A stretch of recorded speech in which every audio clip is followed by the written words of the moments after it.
Assalamualaikum warahmatullahi wabarakatuh. Selamat datang di channel Bimbel Pena Pelajar, Bimbel Daring ala YouTube. Hari ini kita akan bahas rangkaian arus searah bagian 4.0.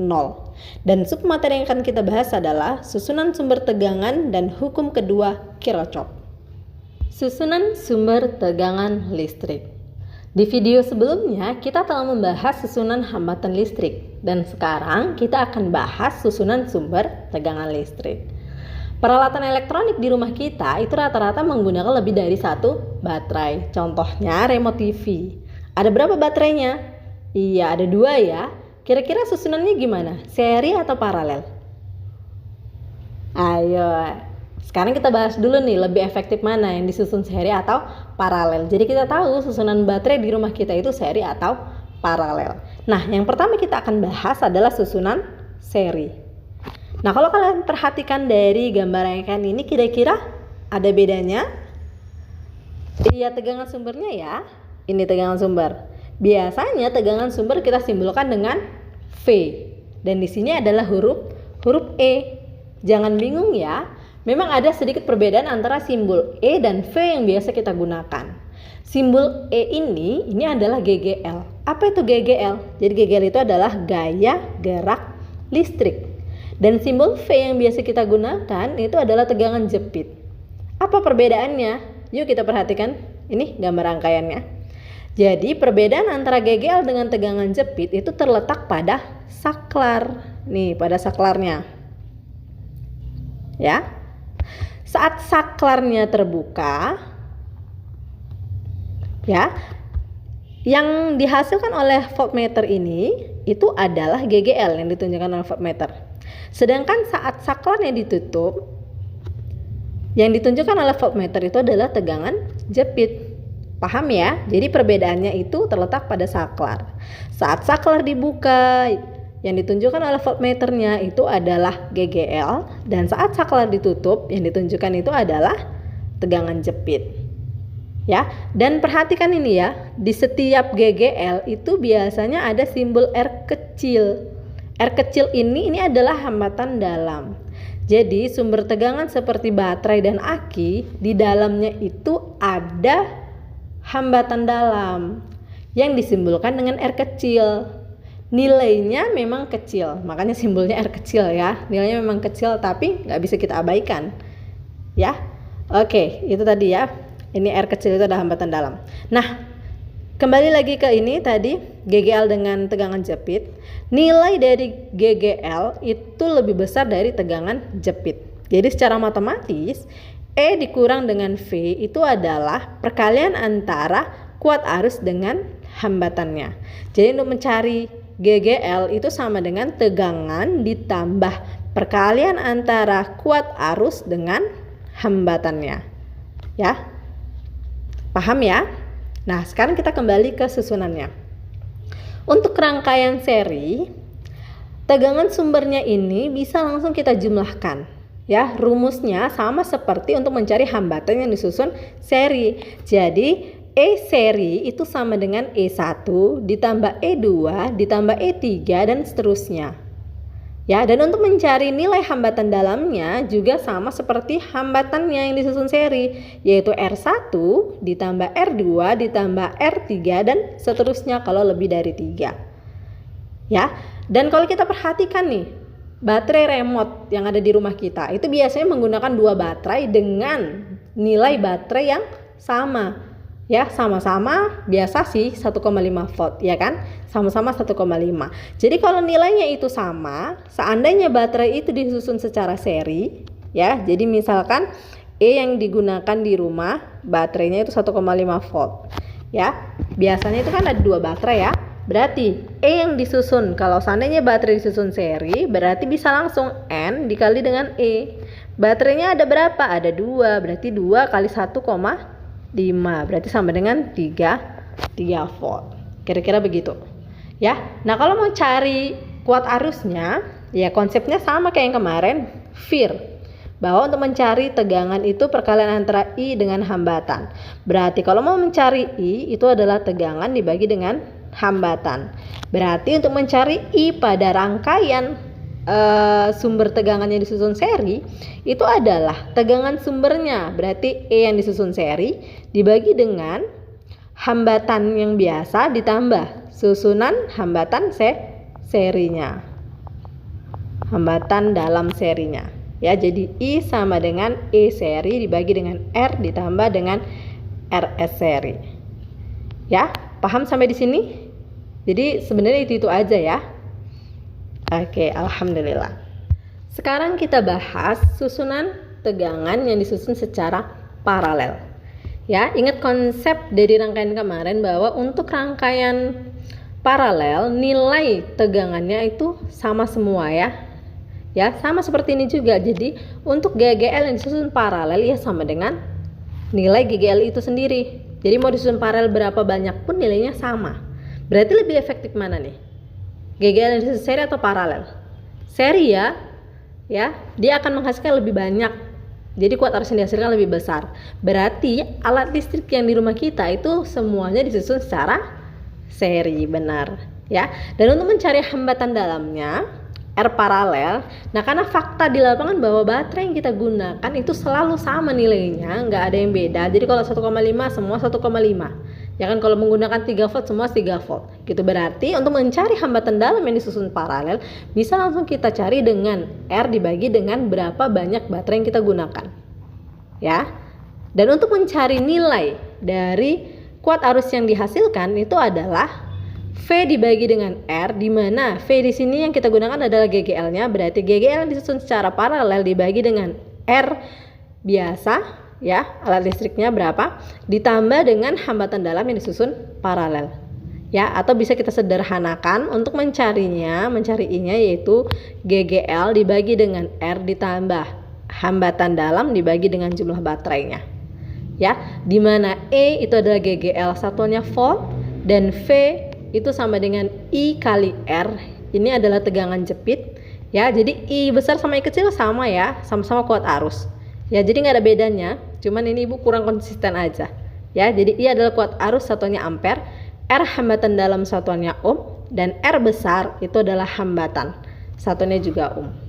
Agar kita lebih paham, sekarang kita bahas contoh soal ya. 3 buah baterai yang masing-masing ber-GGL 3 volt dan memiliki hambatan dalam 1 ohm dirangkai dan dihubungkan dengan sebuah lampu yang berhambatan 3 ohm. Tentukan kuat arus yang mengalir melalui rangkaian jika baterai dirangkai seri dan paralel. Jadi biar nampak bedanya nih, langsung ditanya seri dan paralel. Oke, kita buat dulu apa aja yang dikasih tahu dari soalnya. Oke, ada 3 baterai, sama semua nilainya ya, sama dengan 3 volt. Kemudian ada hambatan dalam juga sama nilainya, yaitu 1 ohm. Dan ada hambatan pada lampu yaitu 3 ohm. Tentukan kuat arus yang disusun secara seri dan paralel. Oke, kita jawab. Nah, kita jawab dulu untuk yang seri.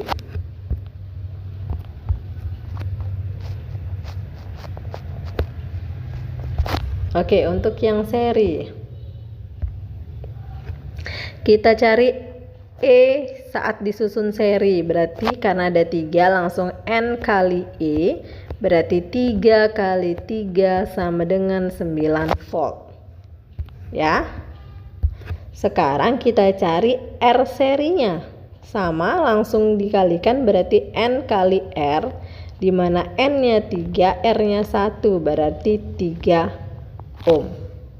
Oke, sekarang kita cari I saat disusun seri ya, berarti E seri dibagi dengan R ditambah R seri, berarti sama dengan 9 dibagi R nya tadi 3 ya, ditambah ini juga 3, berarti 9 dibagi 6, berapa itu?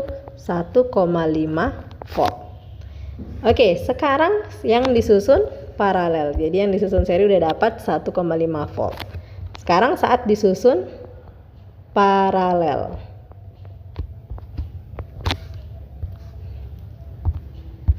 Oke, kita cari E saat disusun paralel itu sama dengan nilai daripada GGL-nya. Berarti sama dengan 3 volt.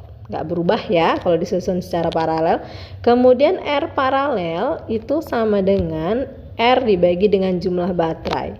Dimana R-nya 1, jumlah baterainya 3, berarti 1/3 ohm.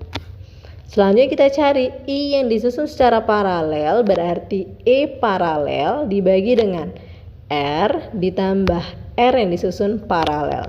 Berarti EP-nya udah kita dapat, yaitu 3 dibagi 3 ditambah 1/3.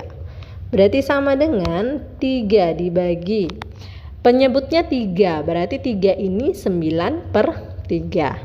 Berarti 9 tambah 1, 10/3. Ya, berarti sama dengan 3 kali 3/10.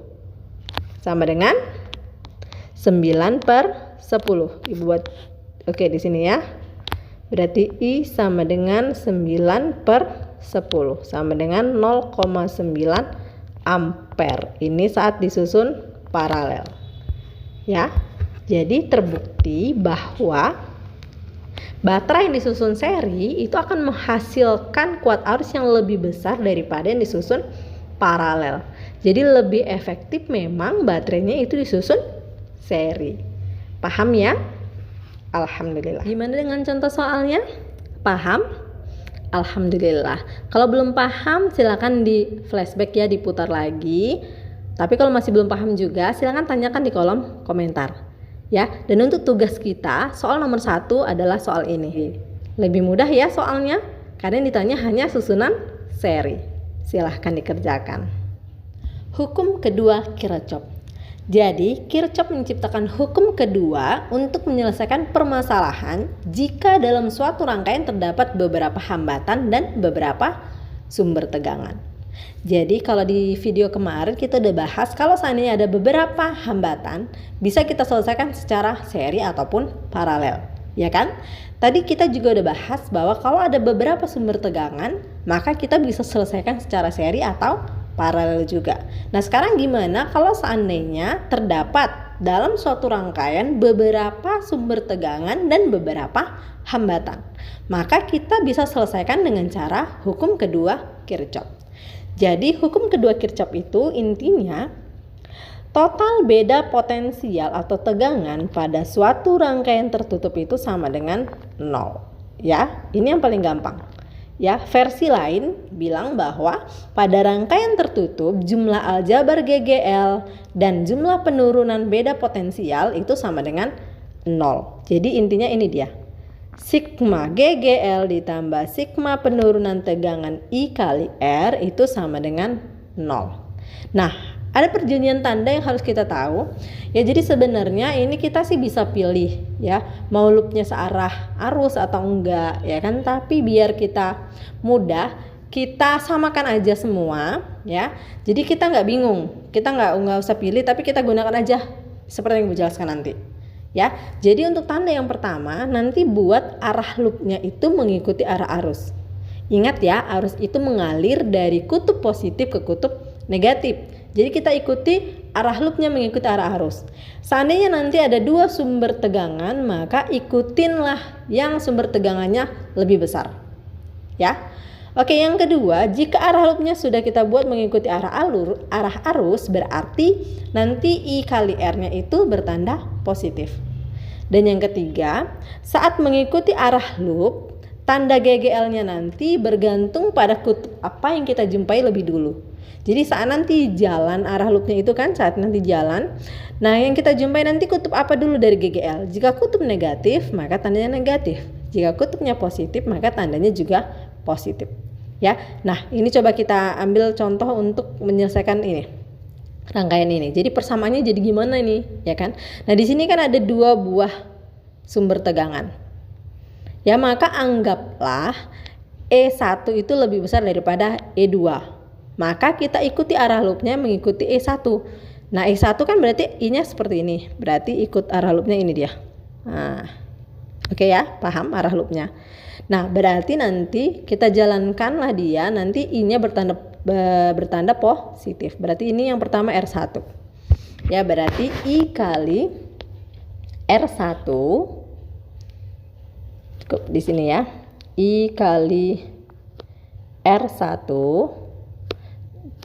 ya, waktu jalan ini ketemu kutub positif E2 berarti ditambah E2. Kemudian ini ada hambatan dalam kedua berarti ditambah I kali R2 ditambah I kali R2 ini ya kan, R2, kemudian dikurang ini kutub yang negatif pertama yang kita jumpain berarti E1, kemudian ditambah I kali R1 itu sama dengan 0. Paham kira-kira? Baru kita satukan nih. Berarti kan I di sini R-nya ada R1, ada R2, ada R1 hambatan dalam, R2 hambatan dalam, ya kan? Berarti kita buat aja gini kurung, berarti I. Berarti R1 ditambah R2 ditambah hambatan dalam 1 ditambah hambatan dalam 2 itu sama dengan, oke, yang ini kutubnya positif berarti ke seberang sama dengan jadi negatif. Yang tadinya ini negatif jadi positif berarti E1 dikurang E2. Kira-kira paham sampai di sini? Oke, kita lanjutkan ke contoh soal. Dari gambar rangkaian di bawah ini, tentukan besar kuat arus yang mengalir pada rangkaian. Oke, kita perhatikan dari gambar rangkaian, kebetulan nggak dikasih tahu ya, mana E1, mana E2, R-nya. Kalau kita bingung, bisa kita kasih nama. Ya, berarti di sini E1, di sini E2. Berarti di sini nanti R1, ini R2, ini R3. Ya, berarti kita buat dulu diketahuinya. R1 3 ohm, R2 3 ohm juga, R3 2 ohm. Kemudian ada E1 12 volt, E2 12 volt. Yang ditanya itu adalah E. Oke, kita jawab.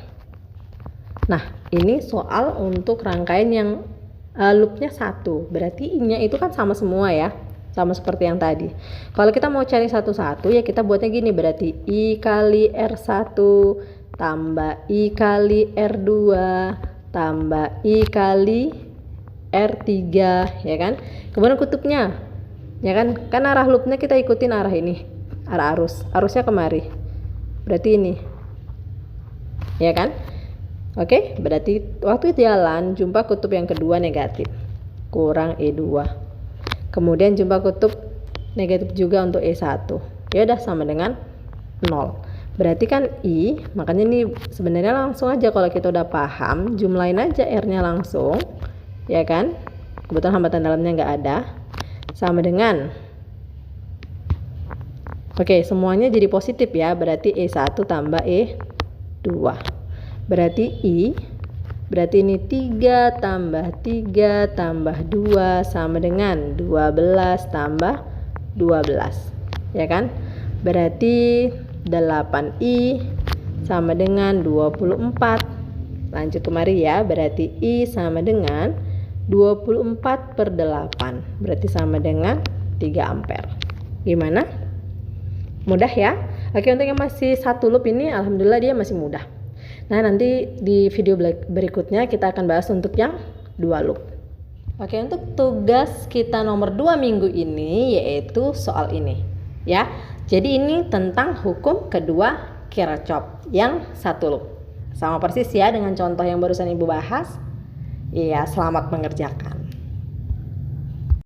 Tuntas sudah pembahasan kita hari ini. Jadi Ibu udah jelaskan 2 contoh soal ya, dan Ibu udah kasih kalian tugasnya.